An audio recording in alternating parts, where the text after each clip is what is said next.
Ketika beliau tidak lagi mengintip ibu mencuci,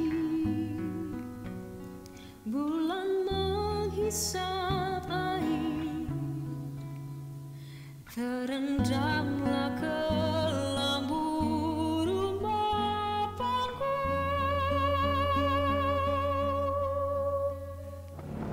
Halo Kak Yudi. Halo. Waduh, lagi ngapain nih? Masak pasti nih. Kalau udah ada kompor, udah ada barang-barang ini udah mau masak nih. Tapi mau masak apa, Kak? Masak pindang ikan. Pindang ikan. Oke, mungkin dari teman-teman Sri Kesetra semuanya belum tahu ya, pindang tuh apa sih? Boleh tahu nih, Kak? Pindang itu kalau bahasa Inggrisnya internasional menyebutnya soup, fish soup. Fish soup, oke. Iya, sup ikan. Oh, sup ikan. Iya, tapi kalau di kita untuk apa namanya suku Melayu, wilayah pesisir terutama itu mengenal pindang. Sampai di Kalimantan, di Riau, segala macam. Oh gitu. Jadi sekarang lagi mau bikin pindang ikan apa? Saat ini ikan patin.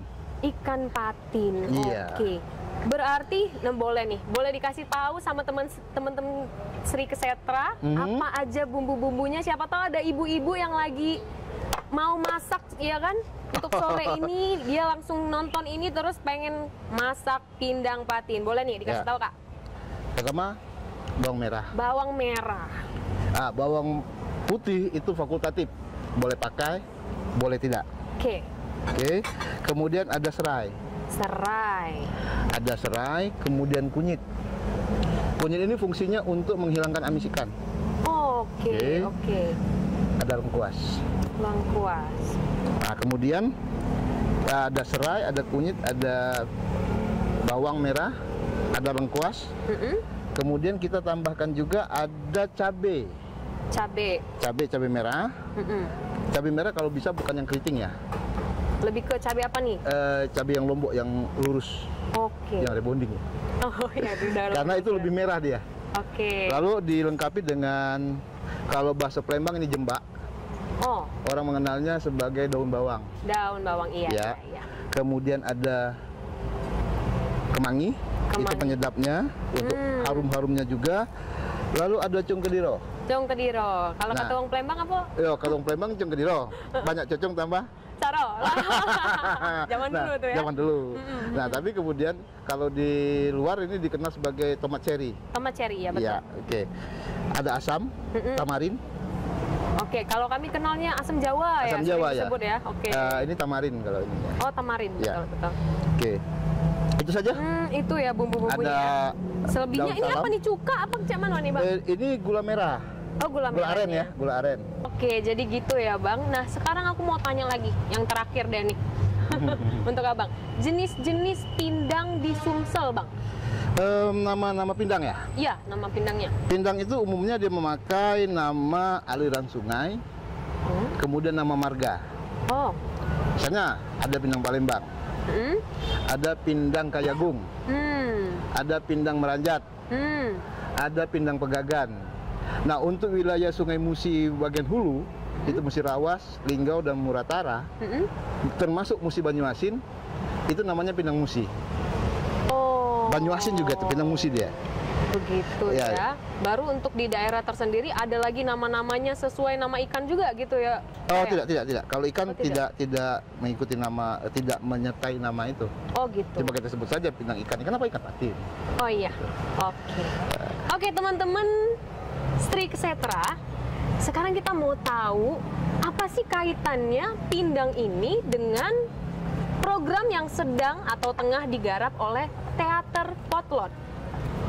Yuk kita ke narasumber selanjutnya.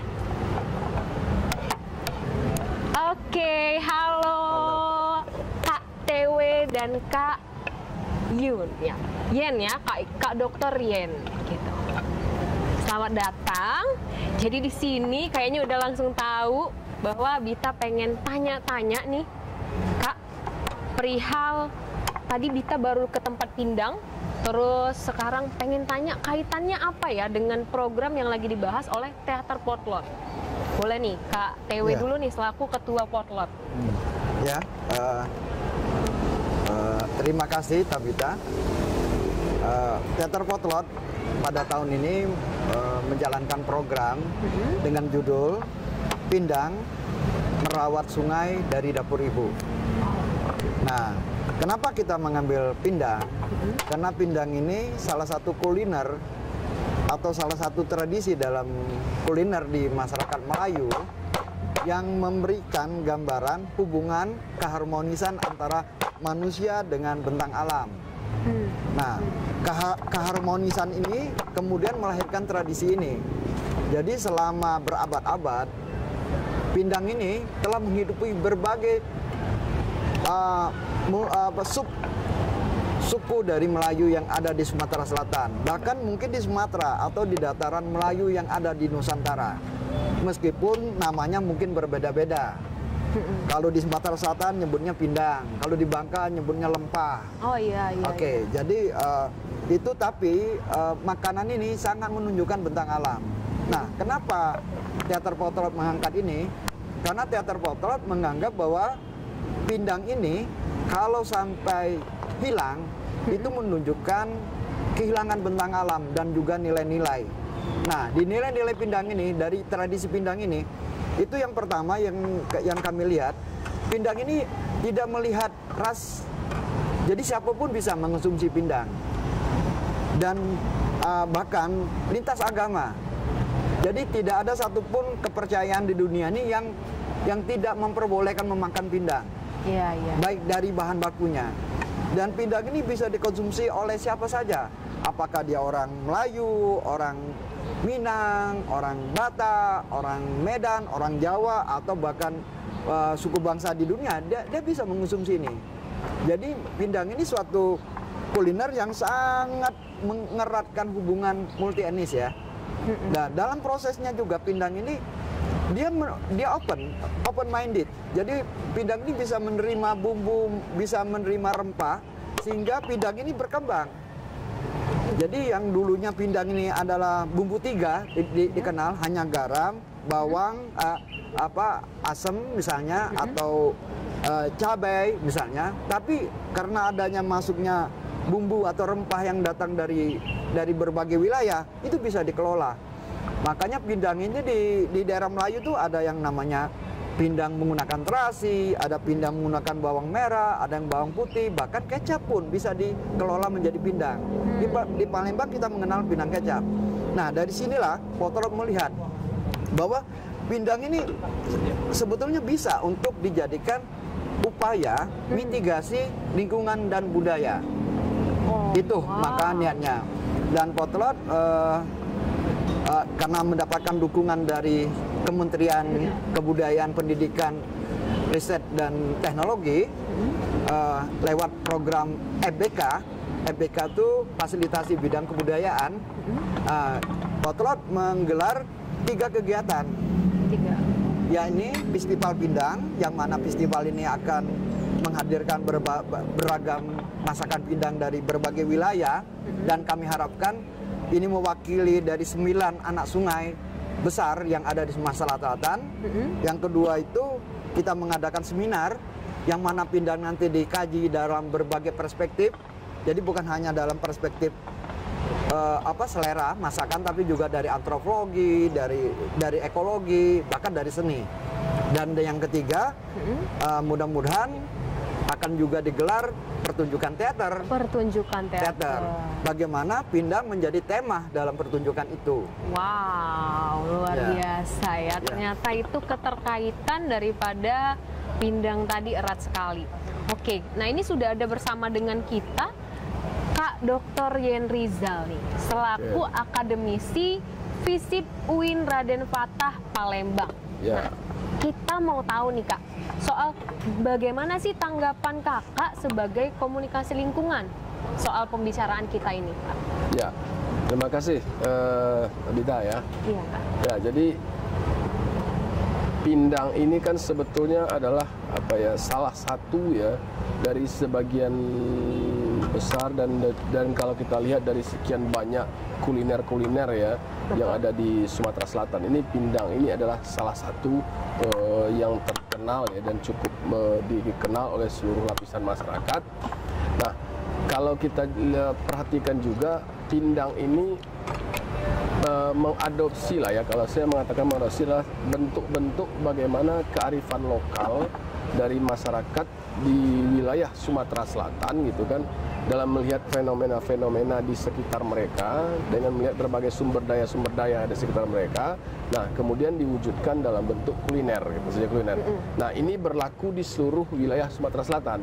Makanya tadi kalau kita lihat yang disampaikan oleh Kak Yudi tadi, Ya. bumbunya bermacam-macam gitu ya kan, dan semuanya itu adalah kalau kita kaji lebih jauh itulah semuanya adalah potensi-potensi rempah ya yang ada di wilayah Sumatera Selatan, mulai dari bawang merah, serai, kemudian